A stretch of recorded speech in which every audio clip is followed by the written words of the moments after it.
एक छोटे से गांव का नाम श्यामपुर था, जहां एक साधारण परिवार का व्यक्ति मोहन रहता था। मोहन बहुत ही ईमानदार और मेहनती किसान था, लेकिन पिछले कुछ वर्षों से उसके जीवन में कुछ भी ठीक नहीं चल रहा था। खेती में लगातार नुकसान, पारिवारिक समस्याएं और आर्थिक तंगी ने उसे पूरी तरह से निराश कर दिया था। उसने अपनी मेहनत में कोई कसर नहीं छोड़ी थी, लेकिन फिर भी उसे कभी सफलता नहीं मिल रही थी। वह सोचता, क्या जीवन में कभी कोई खुशियां आएंगी? क्यों मेरे जीवन में इतनी समस्याएं हैं?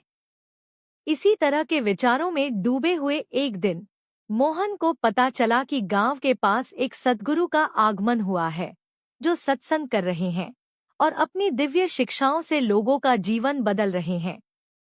गांव में चर्चा थी कि सद्गुरु के सत्संग में जाने से मानसिक शांति मिलती है और जीवन के कठिन सवालों के उत्तर मिल जाते हैं। मोहन ने पहले कभी सत्संग में हिस्सा नहीं लिया था, लेकिन इस बार उसने सोचा, शायद सद्गुरु के पास मेरे जीवन की समस्याओं का हल हो। वह अपने काम छोड़कर अगले ही दिन सत्संग में शामिल होने का निश्चय कर लेता है। सत्संग में पहुंचकर मोहन ने देखा कि वहां सैकड़ों लोग एकत्रित थे। सबकी आंखों में एक चमक थी, एक उम्मीद की किरण। वहां बैठे सभी लोग सद्गुरु के आने की प्रतीक्षा कर रहे थे। कुछ ही क्षणों में सद्गुरु मंच पर आए। उनकी आंखों में एक गहरी शांति और चेहरे पर एक अलौकिक मुस्कान थी। उनके आते ही पूरे वातावरण में जैसे एक सकारात्मक ऊर्जा फैल गई। लोग पूरी श्रद्धा से उनका स्वागत कर रहे थे। सद्गुरु ने अपने वचनों की शुरुआत इस बात से की कि प्रत्येक व्यक्ति के जीवन में दुख और सुख दोनों का अपना महत्व है। दुख हमें सिखाते हैं कि हम अपने भीतर झांकें, अपनी कमजोरियों को समझें और अपने आत्मविश्वास को बढ़ाएं। हमारे जीवन की हर घटना हमें कुछ सिखाने आती है। मोहन ने बड़े ध्यान से सद्गुरु के वचनों को सुना। सद्गुरु ने कहा, हम अपने जीवन की समस्याओं को अक्सर बाहर के कारणों पर थोपते हैं, लेकिन वास्तविकता यह है कि समस्याओं का हल हमारे भीतर है।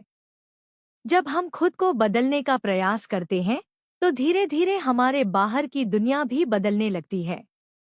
अगर हम खुद को, अपने विचारों को, अपने दृष्टिकोण को बदल लें, तो परिस्थितियां भी हमारे अनुकूल होने लगती हैं।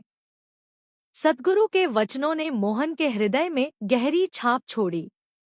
उसे महसूस हुआ कि अब तक उसने अपने दुखों का कारण दूसरों को समझा था, लेकिन आज उसे पता चला कि शायद वह खुद ही अपनी समस्याओं का कारण है।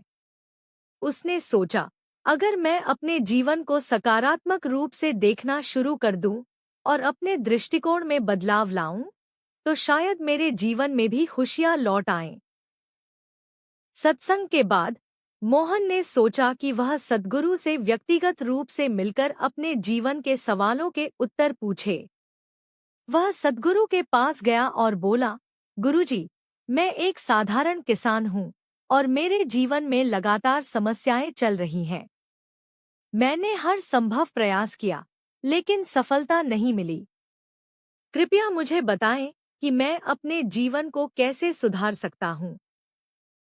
सद्गुरु ने मुस्कुराते हुए कहा, बेटा, जीवन में सफलता और सुख पाने के लिए सबसे पहले अपने मन में शांति और संतोष लाओ।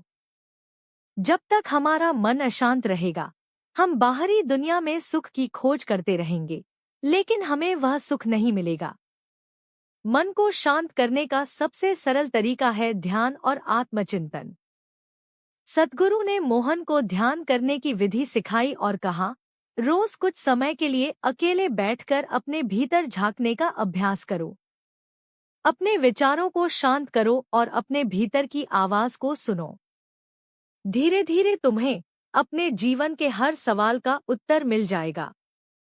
मोहन ने सद्गुरु के बताए गए निर्देशों को पूरी निष्ठा से अपनाया। वह रोज सुबह उठकर ध्यान करने लगा और सद्गुरु के वचनों को जीवन में उतारने की कोशिश करने लगा। उसने अपनी सोच को सकारात्मक बना लिया और हर परिस्थिति में शांति बनाए रखने का अभ्यास किया। धीरे धीरे उसने